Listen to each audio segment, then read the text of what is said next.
کرتا ہے، سیاست کون کرتا ہے، مجھے معلوم ہے میری حفاظت کون کرتا ہے۔ ہم نے لاج رکھی ہے اپنی بزرگوں کی یہاں، ورنہ سبھی ٹکڑوں پہ پلتے ہیں، بغاوت کون کرتا ہے۔ جناب اسپیکر صاحب، 24 نومبر 2024 پاکستانی نوجوانوں کی خوابوں اور امیدوں کا دن،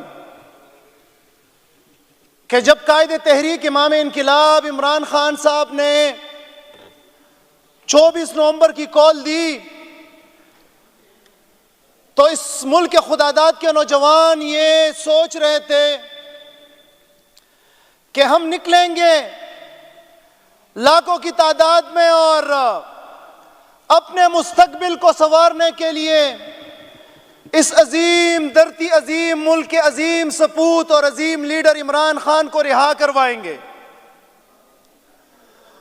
اور جہاں پہ رہائی کے لیے ہم جاتے تھے، وہیں پہ اس قوم کے نوجوانوں نے اپنے زمانہ تعلیم علمی میں یہ پڑھا تھا کہ ریاست ماں ہوتی ہے اور ریاست کے ادارے وہ اس ملک کے شہریوں کو تحفظ دیتی ہے۔ ہم چل نکلے اور پورے پاکستان سے لوگوں کی لاکھوں کی تعداد میں لوگ نکلے۔ یہ پہلی دفعہ ہوا ہے کہ اس ملک میں، اس پاکستان میں ایک بندہ غیر قانونی طور پہ قید کے اندر موجود ہے اور وہ صرف وہاں سے کال دیتا ہے اور یہاں سے لاکھوں کی تعداد میں لوگ اپنے خرچے کے اوپر نکلتے ہیں۔ ہم نکلے اور جیسے ہم 9 اپریل کے بعد صحبتیں اور تکالیف برداشت کر رہے ہیں، اسی طرح رستے میں رکاوٹیں ڈالی گئی، رستے روکے گئے، شیلنگی ہوتی گئی، ربڑز بلٹ داغے گئے۔ کچھ فرعون نما آفیسرز نے چیلنج کیا تھا کہ آپ اٹک پار نہیں کر سکتے، ان کی فرعونیت کو بھی خاک میں ملا دیا اور 2 دن کے طویل سفر و جدوجہد کے بعد کچھ زخمی ہو کر اور کچھ بہت ہی تکالیف کے بعد بری حالت میں ہم ڈی چوک پہنچے۔ پرامن تھے، نہتے تھے، تحریک انصاف کا علم تاما تھا، پاکستان کا علم تاما تھا، پاکستان زندہ باد کا نعرہ بلند کیا، عمران خان کا نعرہ بلند کیا۔ ہمیں یہ پتہ نہیں تھا کہ یہاں پہ درندے بیٹھے ہوں گے۔ اسپیکر صاحب، ایک بات بتاؤں اور وثوق سے بتاؤں کہ یہ جو ہوا ہے یہ اچانک نہیں ہوا۔ This was properly planned۔ یہ پوری پلاننگ کے ساتھ ہوا۔ جب ہم وہاں پہنچے تو صاف دکھائی دے رہا تھا کہ وہاں بلڈنگوں کے اوپر انہوں نے سنائپرز بٹھائے ہوئے تھے۔ ہم نے تو یہ سنا ہے کہ سنائپرز دشمن کے لیے بٹھائے جاتے ہیں، ہم نے تو یہ سنا تھا کہ سنائپر دہشت گردوں کے لیے بٹھائے جاتے ہیں، انتہا پسندوں کو بٹھائے جاتے ہیں، ان لوگوں کو بٹھائے جاتے ہیں جو اس ملک کے اوپر حملہ کرتے ہیں۔ لیکن یہاں پہ تو اس ملک کی سب سے بڑی پارٹی، جنہوں نے پورے پاکستان کے اندر 2/3 میجورٹی لی، جس نے پنجاب، سندھ، پاکستان کے لیول پہ اور خیبر پختونخوا میں اس پارٹی کے خلاف انہوں نے سنائپرز بٹھائے۔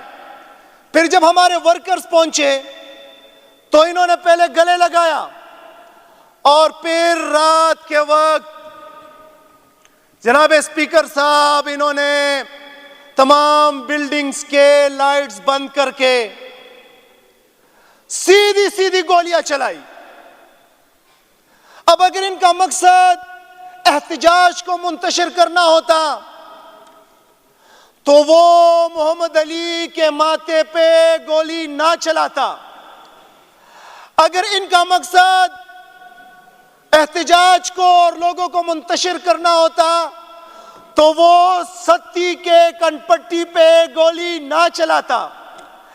اگر ان کا مقصد احتجاج اور لوگوں کو منتشر کرنا ہوتا تو وہ مردان کے صدر علی کے کھوپڑی میں گولی نہ داغے ہوتے۔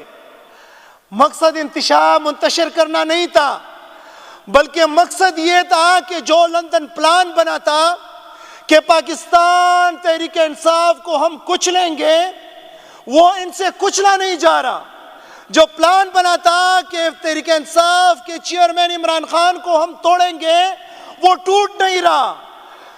تو یہ سمجھ رہے تھے کہ ہم ان کے ورکرز کو نشانہ بنائیں گے، ان کو شہید کریں گے تو تحریک انصاف ٹوٹ جائے گی۔ او ظالموں، او بزدلوں، او بغیرتوں، تمہاری سوچ ہے یہ تحریک مرے گی نہیں، یہ تحریک ختم نہیں ہوگی، یہ تحریک مزید توانا ہوگی انشاءاللہ تعالی، اور تمہارا پیچھا کرے گی، تمہارا پیچھا ان ایوانوں میں کرے گی، تمہارے دفتروں میں کرے گی، اور تب تک انشاءاللہ تعالی یہ تحریک نہیں بیٹھے گی جب تک کہ حقیقی آزادی تم سے حاصل کر نہیں لیتی انشاءاللہ تعالی۔ جناب اسپیکر، بے شرمی کی انتہا تو یہ ہے کہ یہاں پر ریاست اپنے بچے کو نگل رہی ہے۔ ایک دو نہیں، ایک درجن دو نہیں، بلکہ 100 کی تعداد میں پہلے اپنے شہریوں کو شہید کیا جاتا ہے، پھر اس کے بعد جب ان کی لاشیں ہاسپٹل میں ہوتی ہے تو ان کے پیاروں کو لاشیں نہیں دی جاتی۔ میں 4 سدہ کے محمد علی کے گھر گیا۔ محمد علی کے والد صاحب نے اور اس کے بھائی نے کہا کہ ہم جب ہاسپٹل گئے تو وہاں پہ ہم نے لاشیں دیکھی، کوئی 35-40 لاشیں پڑی تھی۔ ہم نے ایک ایک دیکھا، اس میں محمد علی نہیں تھا۔ ہمیں دوسرے ہاسپٹل لے گئے، وہاں پہ بھی دیکھا، وہاں پہ بھی محمد علی نہیں تھا۔ ہمیں پھر پنڈی لے کے گئے مردہ خانے، اور وہاں پہ جب ہم نے باکسز کھولی تو 5واں باکس کھولا، اس کے بعد چھٹا کھولا تو محمد علی نکلا۔ جب ہم نے ان سے ڈیڈ باڈی کی ڈیمانڈ کی تو انہوں نے اتنا سٹیمپ پیپر نکالا، ایفیڈیوٹ نکالا کہ پہلے آپ انگوٹھا دبائیں گے، دستخط کریں گے، اس کے بعد آپ کو ڈیڈ باڈی ملیں گی۔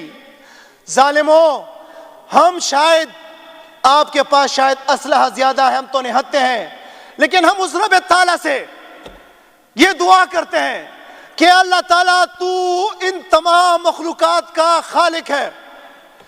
اے اللہ، تو اس مظلوم کی آہ پکار کو سن رہا ہے کہ ایک تو اس کو شہید کیا گیا، اوپر سے اس کی ڈیڈ باڈی ان کے ورثاء کو نہیں دی جا رہی۔ یا اللہ، ایسے ظالموں کو تو رسی کھینچ لے، ان کی اوقات دکھا دے۔ اس کے بعد اس ناجائز حکومت کے محسن نقوی، میں سمجھتا ہوں کہ اس کا کوئی اصل نسل کا پتہ نہیں ہے، اس کی پیدائش کے اوپر بھی شک ہوگا کہ اس کی پیدائش کہاں اور کس طریقے سے ہوئی، لیکن اس کے ساتھ جو عطا ٹرٹر بیٹھا کھڑا ہوا تھا اور جو بڑے فخری انداز سے کہہ رہا تھا کہ کہاں پہ شیلنگ ہوئی ہے، کہاں پہ گولی چلی ہے، آؤ میرے سامنے بیٹھ کے مناظرہ کرو، اور اس کلام الہی کے اوپر جس کے اوپر تم بھی ایمان رکھتے اور ہم بھی ایمان رکھتے، شاید تم ایمان بھی نہیں رکھتے اس لیے تمہیں شہداء کی تکریم کا بھی پتہ نہیں ہے، ہاتھ رکھ کے بتاؤ کہ کیا وہاں پہ شہید ہوئے ہیں کہ نہیں، کیا وہاں پہ گولی چلی ہے یا نہیں، یا تم لوگوں نے اس کو مارا ہے یا نہیں۔ تمہیں بتانا چاہتا ہوں عطا تارڑ، تم ان ایوانوں میں زیادہ دیر رہ نہیں سکتے، زیادہ دیر ٹک نہیں سکتے، تم نے آنا ہوگا۔ تمہارے وہ بڑے بڑے جو خدا اور فرعون بنے ہوئے تھے، وہ لوگوں کا مقابلہ نہیں کر سکتے، سامنا نہیں کر سکتے، لوگوں کا اپنا ایڈریس نہیں دے سکتے۔ تم تو ایک چھوٹی چونٹی ہو، تم لوگوں کا مقابلہ کیسے کرو گے؟ دیکھو گے تم 1 ماہ بعد، 2 ماہ بعد، 6 ماہ بعد، 1 سال بعد جب لوگوں کے سامنے جاؤ گے تمہیں لوگ تمہاری اوقات دکھائیں گے انشاءاللہ تعالی۔ جناب اسپیکر صاحب، بڑے میڈیا کے اوپر آتے ہیں اور ڈینائی کرتے ہیں۔ میں جیسے شفیع اللہ خان صاحب نے کہا کہ میڈیا کی مجبوری ہے، لیکن میں بعض صحافیوں کو داد دیتا ہوں، خراج تحسین پیش کرتا ہوں کہ جس طریقے سے وہ وہاں پہ آئے، انہوں نے رپورٹنگ کی، اور اس کے بعد اس سیاہ دور کے اندر، اس ڈریکونین ان ڈکلیئرڈ مارشل لا کے اندر انہوں نے حقائق دکھائے لوگوں کو، دنیا کو، چاہے وہ ہمارے صحافی ہیں پاکستان کے یا دنیا پاکستان سے باہر فورن ہے۔ وہاں پہ آئے، حامد میر آیا، ستور آئے، جو کہ ایک صحافی ہے، مریم نواز وہ آئی، حسنین آیا، ثاقب کرل آیا، اور بہت سے صحافی، ہمارے پشاور کے بہت سے صحافی، اور انہوں نے وہ چہرہ ان کا دکھایا۔ آج جب تمام دنیا یک آواز اور یک زبان کہہ رہے ہیں کہ وہاں پہ نہ صرف ظلم ہوا، بربریت ہوئی، سفاکیت ہوئی، بلکہ وہاں پہ خون کے دریا بہائے گئے، وہاں پہ یہ توجہ ہٹانے کے لیے کہہ رہے ہیں کہ مراد سعید وہاں پہ آیا تھا، وہاں پہ یہ کہہ رہے ہیں کہ مراد سعید نے لیڈ کیا، مراد سعید نے گروپ بنایا تھا 1500 لوگوں کا۔ او عطا ٹرٹر، جب مراد سعید آئے گا تمہاری شلوار گیلی ہو جائے گی، اتنے لوگ نکلیں گے انشاءاللہ تعالی، تب تو انقلاب آئے گا، انقلاب تمہیں پتہ ہے اس کا، یہ مراد سعید کے بغیر ہوا تھا۔ اور ہاں، اگر تمہارا یہ سوچ ہے کہ یہ کہانی ختم شد، تو کہانی ختم شد نہیں، کہانی تو ابھی شروع ہوئی ہے میرے بھائی، ابھی تو پتہ لگے گا۔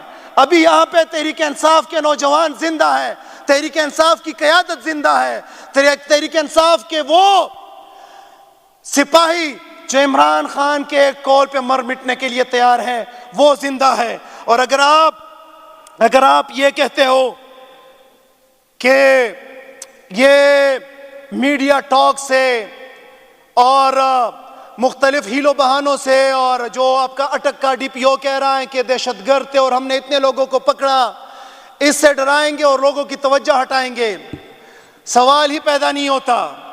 ہم سوال کریں گے، ہم جواب مانگیں گے، ہم 26 نومبر کے واقعے کو نہ خود بھولیں گے، نہ کسی کو بھولنے دیں گے، اور بار بار دہرائیں گے کہ بتاؤ ظالموں گولی کیوں چلائی تھی، بتاؤ ظالموں گولی کس نے چلائی تھی، بتاؤ ظالموں گولی کس کے حکم پہ چلائی تھی، تم تو محافظ تھے، تم قاتل کب سے بن گئے۔ تو جناب اسپیکر صاحب، یہ تحریک تھمی نہیں ہے، نہ سلو ہوئی ہے۔ اب ہم اپنے شہیدوں کا ڈیٹا کلیکٹ کر رہے ہیں، اپنے زخمیوں کا ڈیٹا کلیکٹ کر رہے ہیں، اپنے جو ہمارے گرفتار ہیں ان کا ڈیٹا کلیکٹ کر رہے ہیں، ان کے لیے ہم لیگل ایڈ دے رہے ہیں ان کو چھڑانے کے لیے۔ انشاءاللہ تعالی جیسے ہی یہ مکمل ہوگا اس کے بعد پھر ہم اپنی حکمت عملی جو ہے وہ واضح کریں گے، اور یہ جو پرامن تحریک ہے انشاءاللہ تعالی اس کو پھر سے سٹارٹ کریں گے۔ بہت شکریہ جناب اسپیکر صاحب۔